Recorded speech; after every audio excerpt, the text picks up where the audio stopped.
පුතේ 50ට ආසන්න සංඛ්‍යාවක වර්ගයේ ඉක්මනින් ගන්න කෙටි ක්‍රමයක් කියලා දෙන්නද? එන්න. මේ ක්‍රමේදී අපි පාවිච්චි කරන මැජිකල් නම්බර් එක තමයි 25 කියලා කියන්නේ. අන්න ඒක ඔළුවේ තියාගෙන අපි යමු උදාහරණයකට. පළවෙනි උදාහරණයේ විදිහට 52.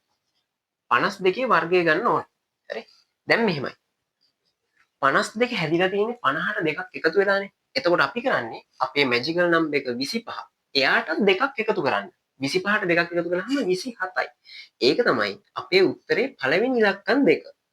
ඊට පස්සේ ඒ එකතු කරපු ගාන තියෙනවානේ 2. ඒක වර්ග කරන්න. 2 වර්ගේ 4යි.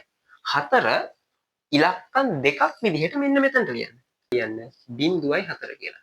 මෙන්න මෙයා තමයි 52 වර්ගයට එන උත්තරේ. තව උදාහරණයක් බලමු. අපි බලමු 47. එයාගේ වර්ගය.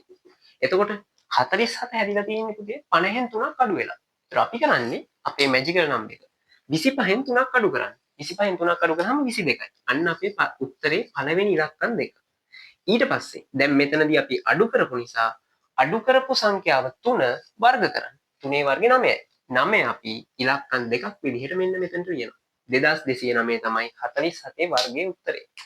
ඉතින් ඕක තමයි 50ට ආසන්න සංඛ්‍යාවක වර්ගය ගන්න ලේසි ක්‍රමය. try කරලා බලන්න.